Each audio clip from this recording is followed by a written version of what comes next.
Don't let anyone capture you with empty philosophies and high-sounding nonsense that come from human thinking and from the spiritual powers of this world rather than from Christ. Kasi may mga ganyan na kahit mali ipaglalaban. Ano po?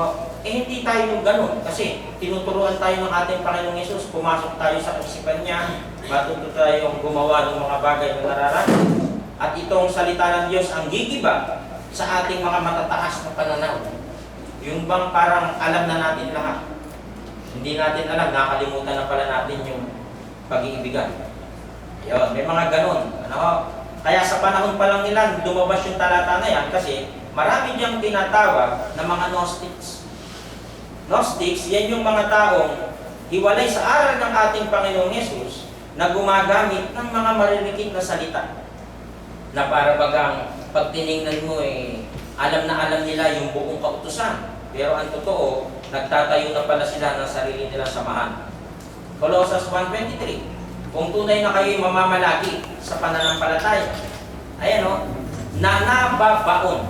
Diba? Lumalarawan doon sa parang seed na nagurot at matitibay at di makilos sa pag-asa.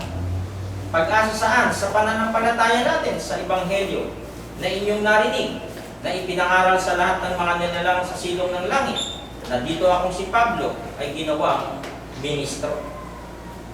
Mahirap papaniwalain ang tao pagdating dito sa katotohanan. Kasi ang gustong iimbak ng mga tao sa kanilang isipan, yung mga bagay na madadali na pangsanlibutan. Pero pag may kinalaman sa Word of God, sa kanila, nonsense. Ganun sila, lalo yung feeling matatalino. Pero at the end of the day, pag nagkasakit na, sino tatawagin? Diyos din naman. Yabang-yabang nung una. Diba, may mga taong ganyan na makikita niya, si John Lennon, isa yan. Kaya nabuo yung kantang Imagine. Pag tinignan niyo yung history ng kanta, atheist yan. Yan din.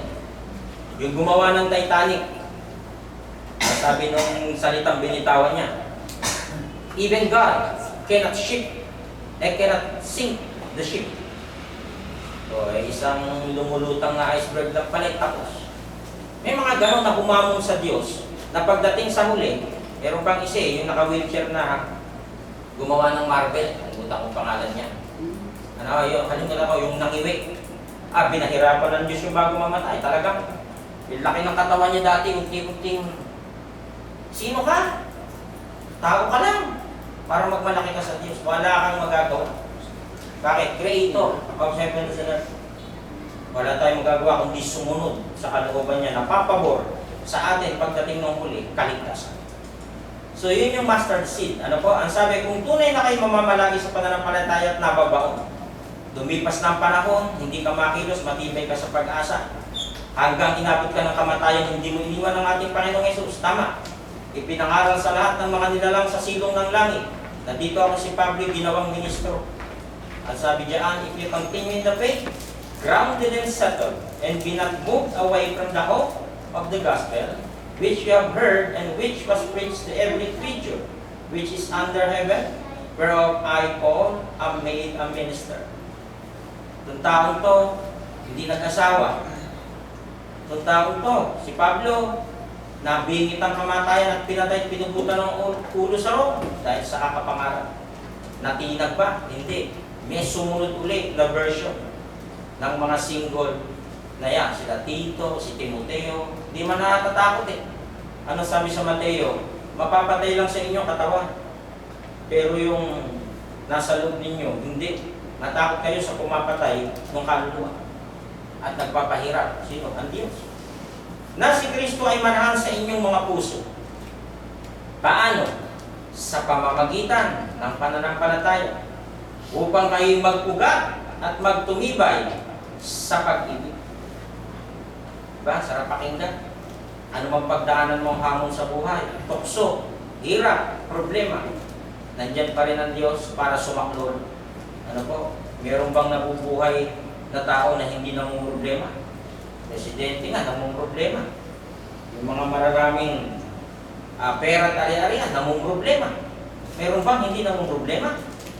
So that Christ may dwell in your hearts through faith, that you being rooted and grounded in love. Kita niyo yung, yan, nagsisimbolize siyang puno na yan. Sa faith, ayun o, hindi ka kayang ibuwal ng problema, hindi ka kayang ibagsak ng anuman dahil nananalig ka sa Diyos. Ano po? Yun yung pananampalataya. Kaya kung paano ang liyab ng apoy ay pumupugnaw ng pinagputulan ng trigo at kung paano ang tuyong damo ay nasusupok sa alam, gayon magiging gaya ng kabulukan ang kanilang ugat at ang kanilang bulaklak ay iilang lang na gaya ng alabok sapagkat kanilang itinakwilang kautusan ng Panginoon ng mga hukbo at hinamak ang salita ng banal ng Israel. Sa time pa lang, noong tinatawag na mga Israelita, marami na ang nagpakita ng hindi magandang pananampalataya sa Diyos. Kaya karamihan sa kanila, pinatay sa desert. Alam na ng Diyos yun, hindi nakikilala yun. Tapusin na to. Therefore, as tongues of fire lick up straw and as dry grass sinks down in the flames, so their roots will decay and their flowers blow away like dust. For they have rejected the law of the Lord Almighty and spurned the word of the Holy One of Israel. Maraming hindi kumilala sa Diyos sa panahon na yun. Kaya sa bawat generation, ipinapakilala na may Diyos. Mamamatay na naman yung mga kagaya namin, 90s. O pag namatay na yung mga batang 90s, susunod dyan, panibagong version na naman to ng mga generations.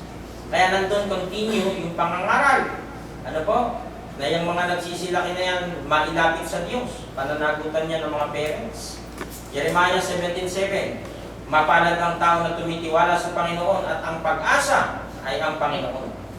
Sana namnamin natin ang mga salitang ito. Hindi tayo nag-iisa.